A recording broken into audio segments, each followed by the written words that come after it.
Epelle is coming out to make it clear that those trying to stop the allocation of Rivers State should retrace their steps. The stoppage of Rivers State allocation was a clear plot by the state's political oppositions to starve the state of economic survival.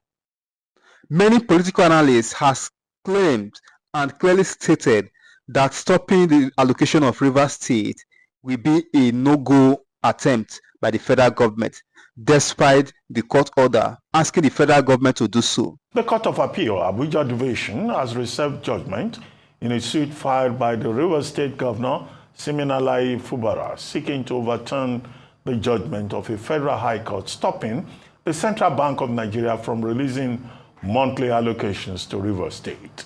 A panel of 3 justices reserved judgment in the appeal after the parties adopted their briefs. Fubara, in his appeal, urged the Justice Hamabaka-led panel to overturn the lower court's judgment, arguing for the vacation of the order barring state allocations. The panel also consolidated 5 other appeals arising from the original High Court decision. Justice Baka announced that judgment will be reserved and communicated at a later date to the parties involved.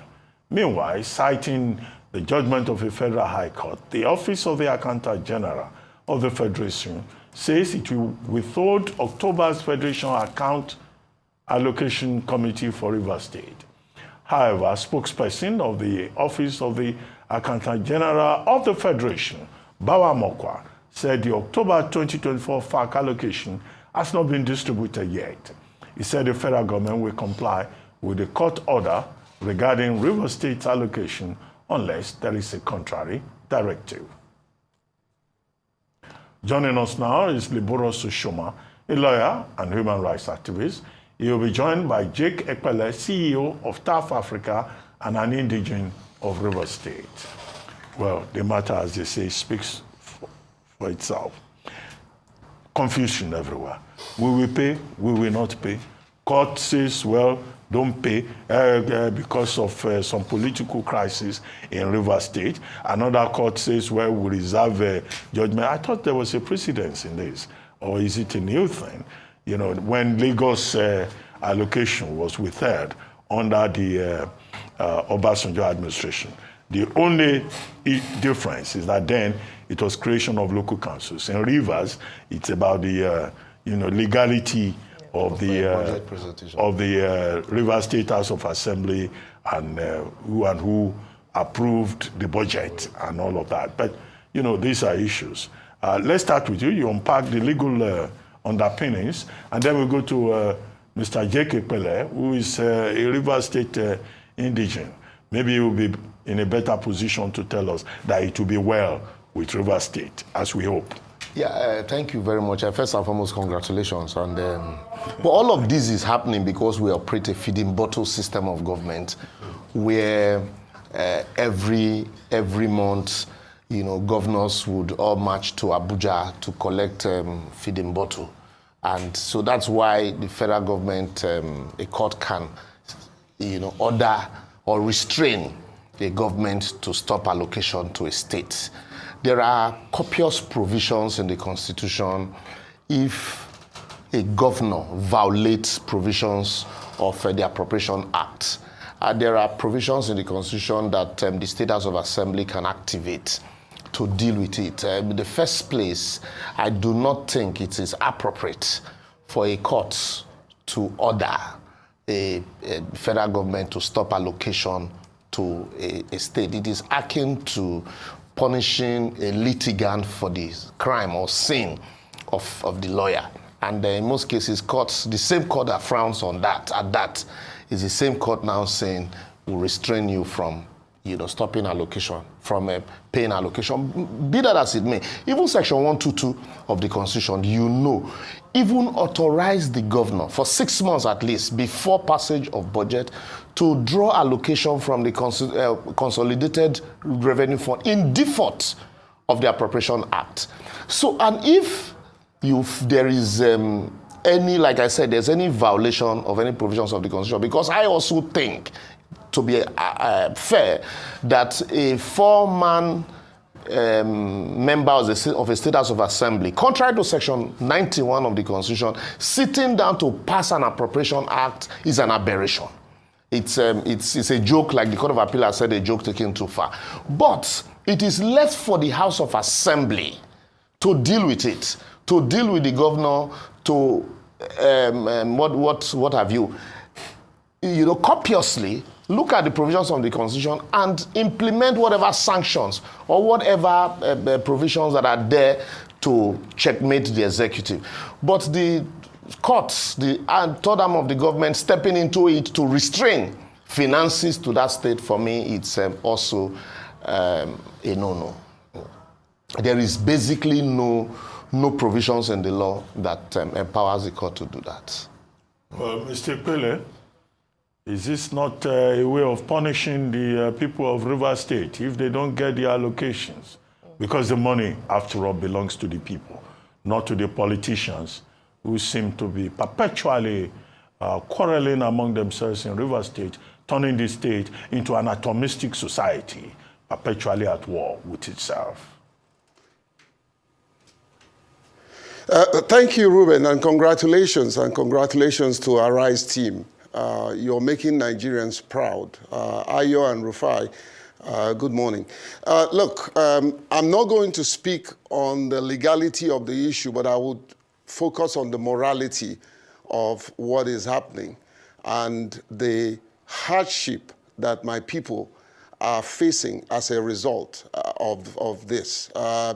Laborous, my friend, has laboriously put it in context that the law does not support this restraining order and the confusion that it brings. As at this morning, that October allocation have not been given to the state. I took my time, made some calls, and came to conclusion that the Office of the Accountant General is either involved in playing this politics or are taking advantage of the situation to deny the good people of Rivers State the resources that belongs to them.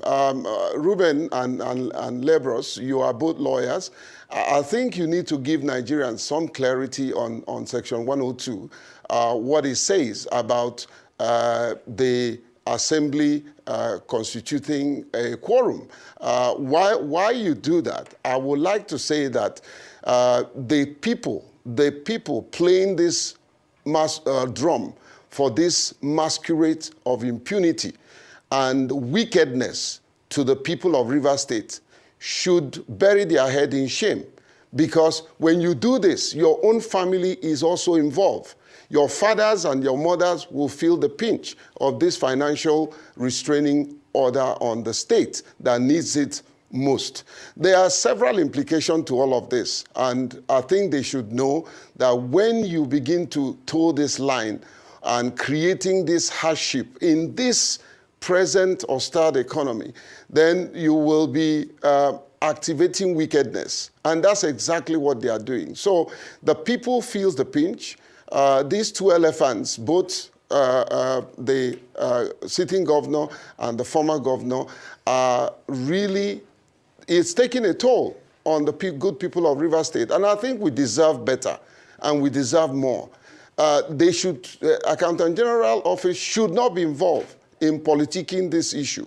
We should separate this issue from the political juggernauts who are taking advantage of this situation, and let my state breathe. Let your state breathe. Thank you very much for bringing the moral angle to this story. I think it's important that we continue to talk about that because there are people's lives that are being affected, the indigents, residents of Rivers State, and we talked about that a number of times. But let me come to the legal part, and to be in response to the question that Mr. Epelle asked. I think we've discussed this as well with you. Just going back to the genesis of this issue, which is, according to the ruling of Justice Joyce Abdul Malik in the Federal High Court in Abuja, that until the governor presents the budget to a properly constituted State House of Assembly, they should withhold the funds.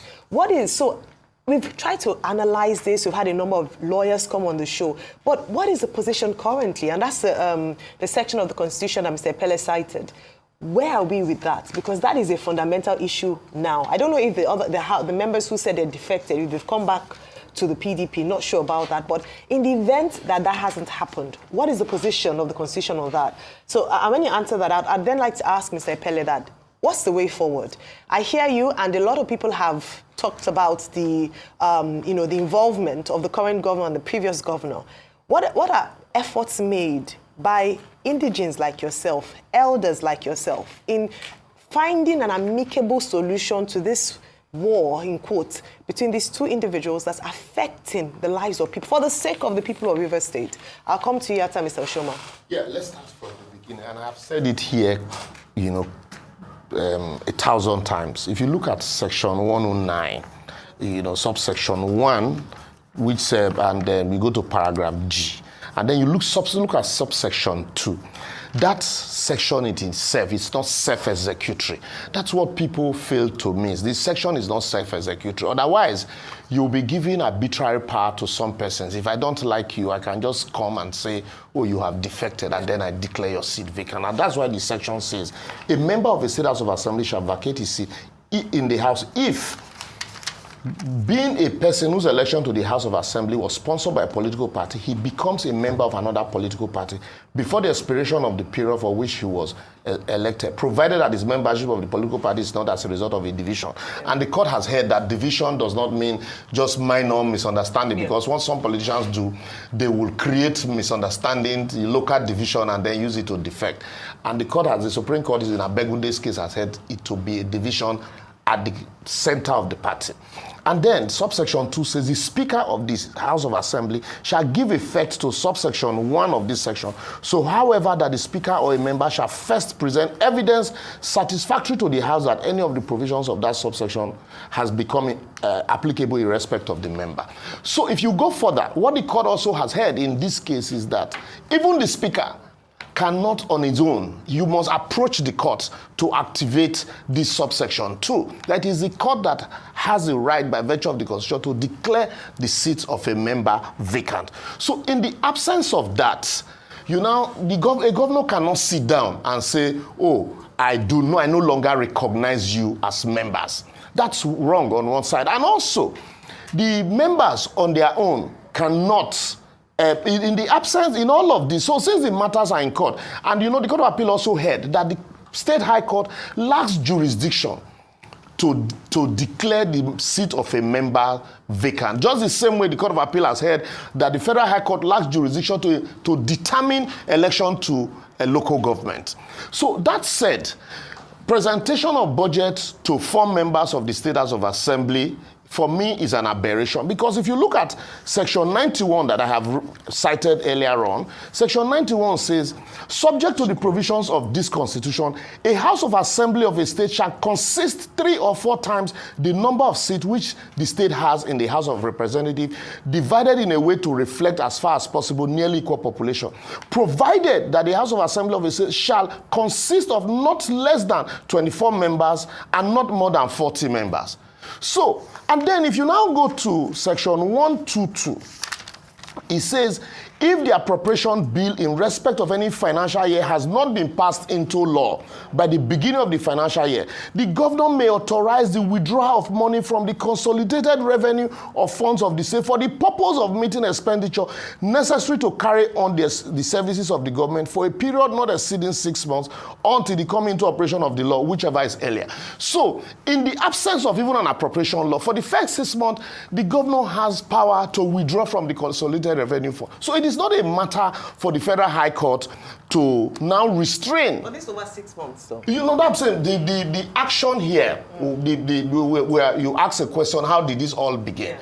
So if the House of Assembly now feels that the governor has committed, an infraction against the Constitution, it is left for the House of Assembly to deal with, and not for the court to say, because we operate, like I said, a feeding bottle system of government, punish the entire indigenes of Rivers State, the entire residents residents of Rivers State because by withdrawing funds to them because you feel their infraction. What the court is doing is interfering or dabbling into the powers of the State House of Assembly. It's like the State House of Assembly has abdicated its responsibility. Well, the State House approached the court. It is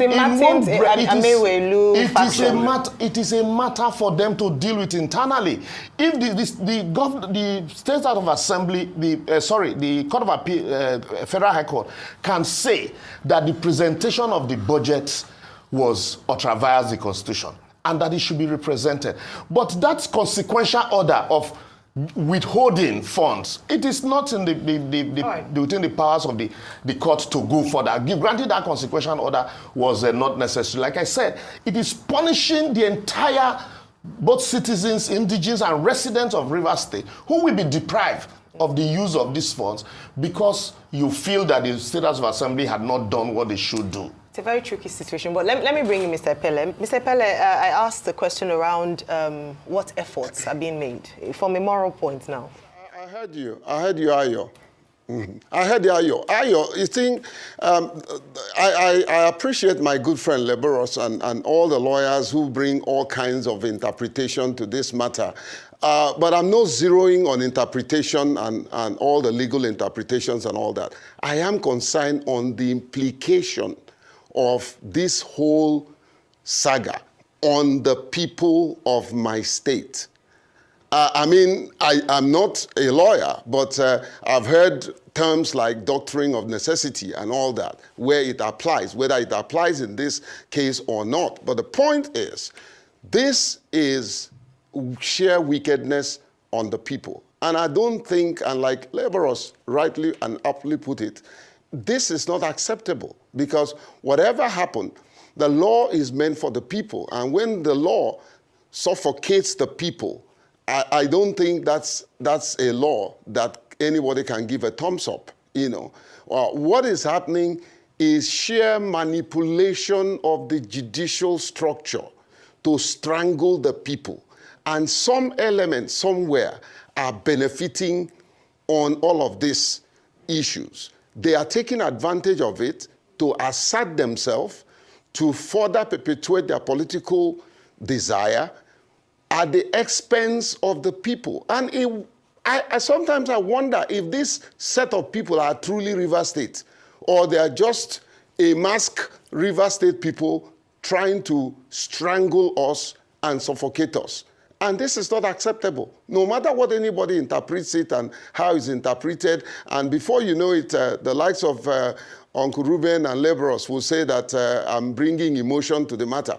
You can't separate emotion. When you go to court, do you go to court and leave the love of your wife at home? The love of your wife is also in that courtroom with you. The love of your family, the love of your country. You know, anyone who truly wants to lead the people and bring succor to them and bring comfort to them must not get involved in this. And my greatest concern is how the executive arm plays into the hands of these manipulative politicians who are taking advantage of the people and the resources of the people, you know. So whatever happens, I like the fact that Leberos is kind enough to condemn the fact that this money must not be withheld from the people who needs it. And that's my concern. You know, we can sort out our differences, we can talk about what happens, but we shouldn't suffocate the people. What can we do going forward, Ayo, like you rightly asked?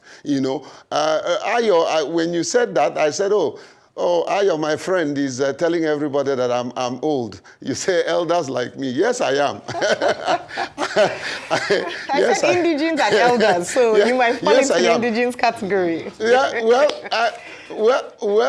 I am, and I'm proud of my old age, you know.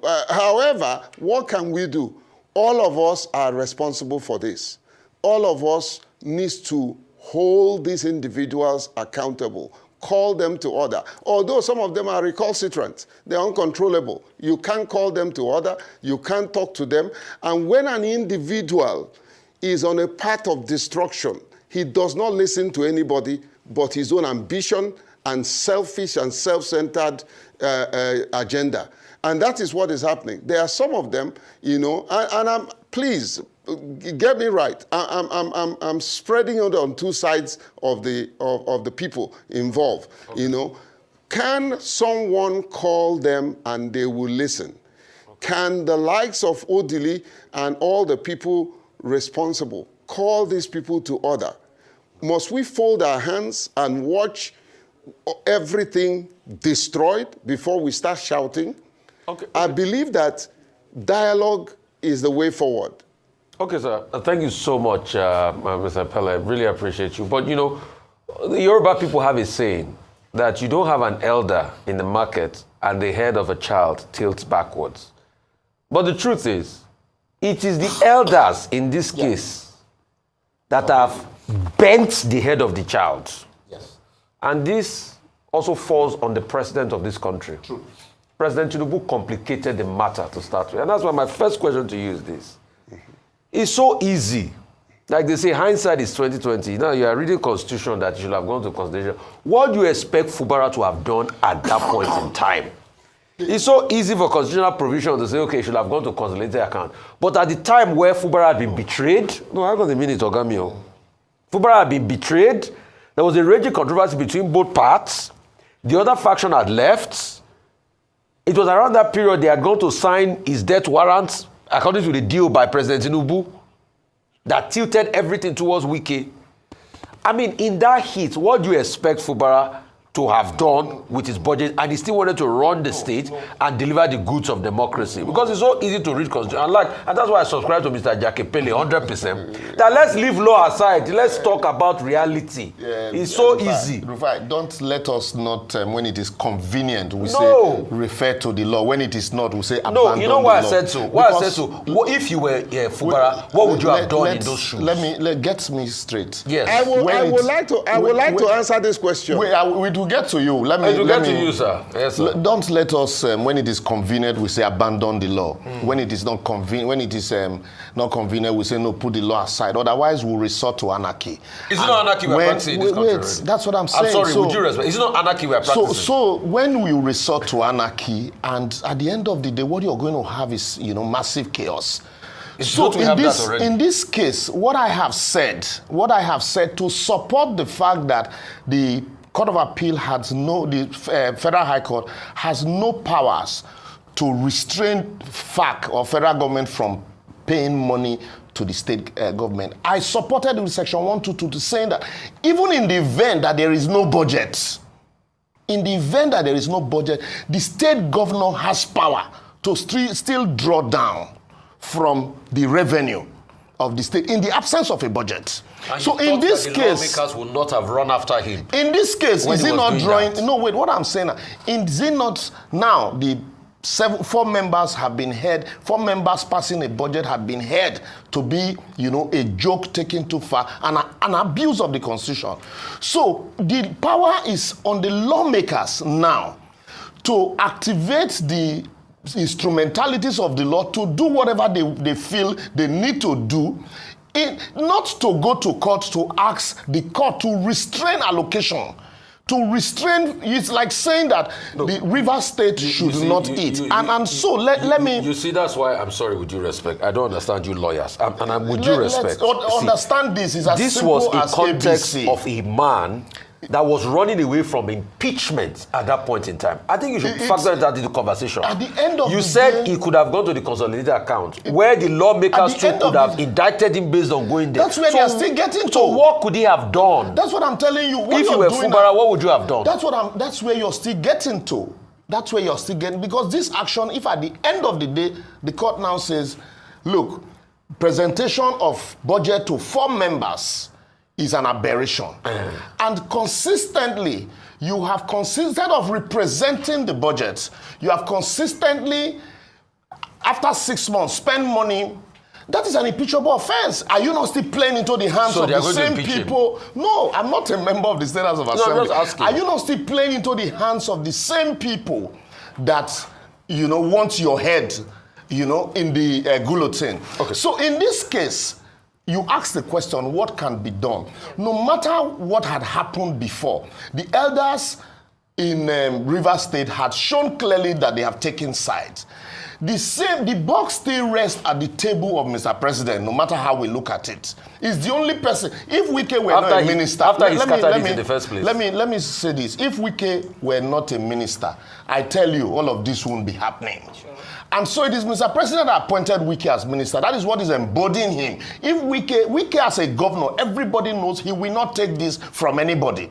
So the only person that can call the parties to order, the three of them, Mr. President, Wike, and Fubara, just three of them, no supporters, just the three of them, allow the both parties to ventilate. After ventilating, then Mr. President can wade in to save the peace and quiet of Rivers State. Otherwise, no matter how much we look at it legally or otherwise, elders of Rivers State, because all of them clearly are taking side, they will not be able to resolve it. Except Mr. President is willing and ready to save the crisis in Rivers State. Let me come to Mr. Epelle. Mr. Epelle, sir, this was the same president that when he was to intervene, he took sides. He pretty much told Fubara to go and sign his death warrant. Fubara signed that agreement, cost him a lot of problem. Fubara went to court to withdraw cases. The other faction of the National State House of Assembly didn't withdraw their own case, and they continued their case, and they even used it against Fubara. So it's so easy to quote laws and legalese now, because hindsight, like we say, is always 20/20. What would you have done if you were Fubara? Well, Rufai, I really want to congratulate you for standing for the people and speaking as the voice of the people. Let me also clear myself to say that I try as much as possible to be objective in this matter. It's not correct when Lebros is claiming that all the elders have taken side. That's not correct. However, in the interest of transparency, let me say that I, Jake Epelle, I come from the same place with Fubara, and my being an Opopo man, which is the same place with Fubara, does not influence my objective views in matters like this. If Wike were to be in the place of Fubara, I would still do the same thing I'm doing right now for Wike. That said, you know, it's incorrect, Lebros, my good friend, to say that all the elders have taken side. No, there are elders that are purely objective and trying to protect the interests of the people. The people matters more, my brother. That said, what would I have done if I was Fubara? Probably do exactly what Fubara is doing. Because one, governance must continue. One man cannot hold the throat of the entire people of Rivers State and say, is my way or the highway. It's not going to happen. And truth be told, I think Fubara has endured a lot. You can't push a man to the wall and you want to break the wall for the man to shove his way out of the room. It's not possible. There are things he hasn't done well. There are things he has done much better. But the important thing is that when I look at Fubara, I see a man who wants to serve the people. I see a man who stands for the people. I see a man who have gained popularity of the people because the people believe in him. You are on the side of Fubara, your kinsman.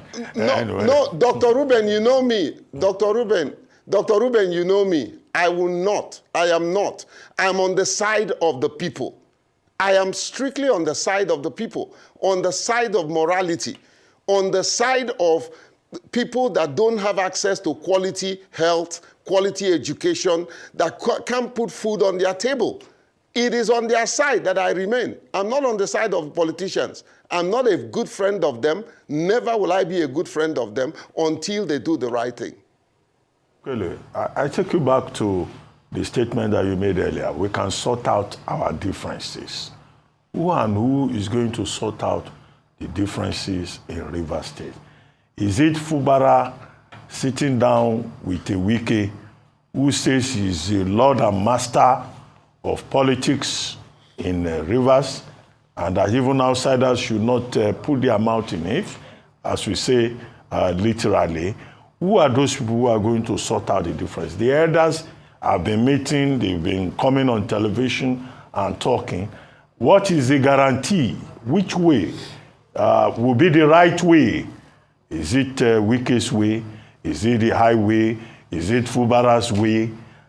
As a concerned indigene of Rivers State, we would like to know what you suggest as solutions. In specific terms, what you think is workable. And for Liboros here with us in the studio, you said President Tinubu should intervene. Well, the other view is that people are saying President Tinubu doesn't have to be the headmaster of problematic parts of Nigeria. Yes, he has the overriding responsibility to ensure security and prevent breakdown of law and order. But if the politicians of Rivers State, if they say they don't want to put their house in order, there are other ways to take over the situation rather than the president acting the headmaster. That said, it's in response to what you said earlier. But how do you think that this case is going to play out, this judgment that has been reserved, without prejudice to what their lordships may well decide? If you look into the crystal ball, if you want to make a forecast, how do you think the issue may be resolved without, dictating to their lordships? Of course, we won't do that. Yes, quickly, I will reiterate, no matter the mistakes that have been made in the past, this particular crisis is not a crisis that will go away soon. And then secondly, like I said, if the minister, Wike, were not a minister, I can tell you that he will not be disemboldened doing what he is doing. So like quickly, President Tinubu sack him? No, that there will be peace. Just allow me. If you look at what happened in Edo State between Oshomole and Governor Godwin Obaseki then, when Oshomole was party leader, he could detect. The moment he left office as party leaders, even his phone, like you rightly said, his phone stopped ringing. And so that gave Godwin Obaseki, the comfort, even though at the end he also played the same thing he criticized Oshomole about. Just the same Oshomole is doing what he criticized Anani about now. So in that vein, if you look at the crisis in Rivers State, whether the elders like it or not, most of them have taken side, depending on, because it's all about funds, it's all about money. Even if Wike is talking about his position. Not position, it boils down to the money in funds of Rivers State. And so, the president, if you look at the positions of the law and you say, let's follow the law, it's not a problem that's about to go away soon. And in most cases, you hear people saying, the judiciary has been compromised. That is the same, the House of Assembly has been compromised, the executive has been compromised. So, let's, Mr. President, for once again, act as, the leader of all. You gave Wike appointment. The governor is a governor, elected by the people. So, I'm not saying sack Wike, but you can rein him in. You can rein him in by calling him to order. How can you call him Wike? to order? No, wait. How can you call Wike to Listen order? to anybody. Wait, yes, he can. Really? Yes, if I am a president, for example, and I appointed you minister, and I give you instruction that I want peace, and at the end of the day, you fail to, I will sack you. So what's but must it be him? That's what I'm first. But the first step should be, call both parties, sit down and, tell your minister. He has because, done that. He has sent people to Rivers. So outside of that, outside of all of that, that's the only way, for me, that's the only way peace can come to Rivers State. Let the people decide. And then, I also say this copiously. The governor, I don't see any in the absence of a superior court order sacking the members of the State House of Assembly. I don't see why the governor should not be able to represent the budget. He's fighting a battle of his life. He should not play into the hands of people that want his head in the guillotine. So I do not see why he should not be able to represent the budget to the State House of Assembly that the Court of Appeal has recognized. So it's a simple thing, but it's all politics. I'm not looking at the politics of it. Like, I look at the law and I look at the people of Rivers State, because I also lived in Port Harcourt at some point, and I know the impact of lack of funds. And the president also knows what it means to withhold funds. So in looking at the crystal ball, without prejudice to the judgment that had been reserved, I think the Court of Appeal most probably will also ask the governor to represent that budget, but the consequential order of withholding funds, because it is not in within the powers of the court to withhold funds to state. Even when Obasanjo did it, he was serially condemned, including the sitting president today, did condemn him, and everybody today, some people today who are supporting the withholding, who are in APC today, who are supporting the withholding of funds, did also condemn Obasanjo, despite a Supreme Court order. So I do not also subscribe to any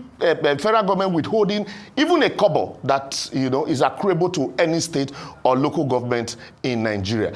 And the fact that, thank God, the FAC is saying that since there is a stay of execution, that funds is going to be released. But we shouldn't play politics with the lives of people. We shouldn't play politics with salaries. We shouldn't play politics with development. So that's why I think in that regard, that yes, the battle can go on. Thank God they've consolidated 5 other suits that will deal with the issue of tenure, we deal with the issue of budget passing, we'll also deal with the issue of allocation. So once all of these are done with, then I think we'll have a way forward. Let's hear from Mr. Epelle. Mr. Epelle. Yes, Uncle Ruben. Breaking news. Laborers call for the sack of Wike. That's the breaking news. However, it's pertinent for us to put this whole matter in context.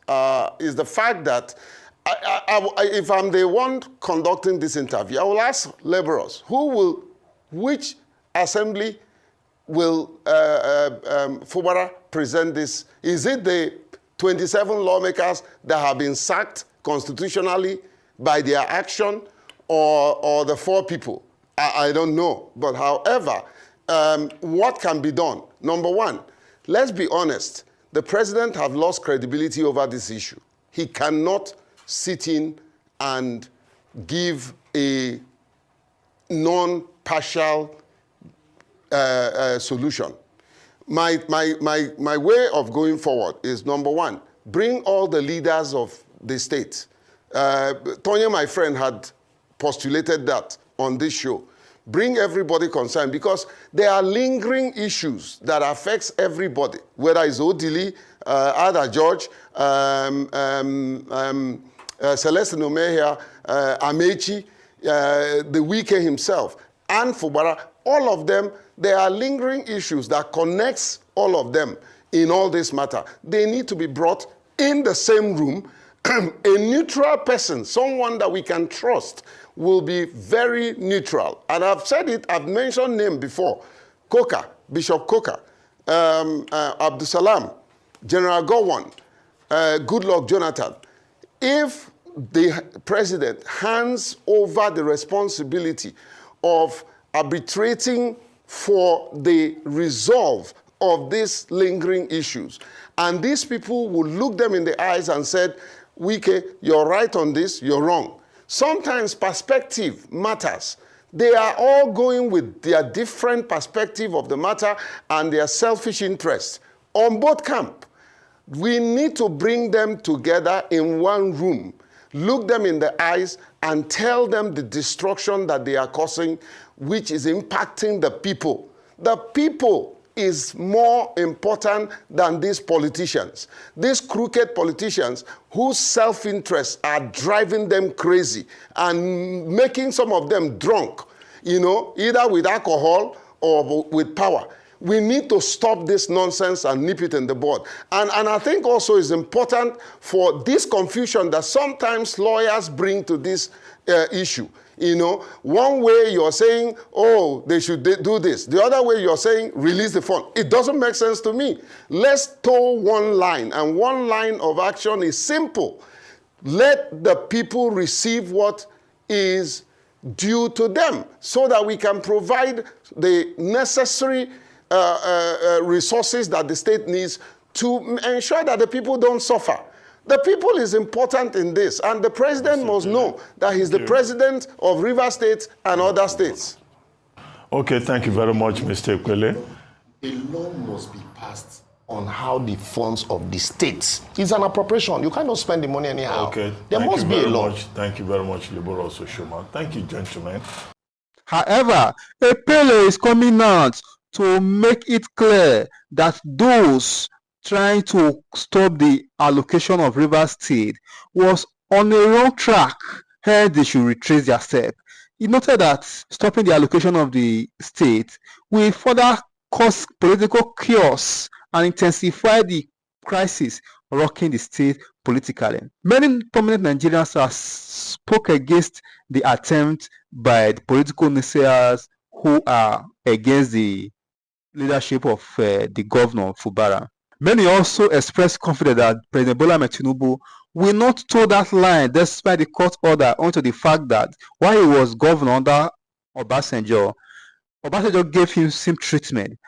They claim that the president knew what he underwent then, hence they don't expect him to toe that line. After the declaration of the stoppage of Rivers State allocation by the court, news were filtering from Rivers State claiming that the governor made a statement that if the allocation was stopped, that oil exploration activities in the state would be hampered, thereby hampering the production of crude oil from the state, which will adversely affect or negatively impact the productivity of the federal government.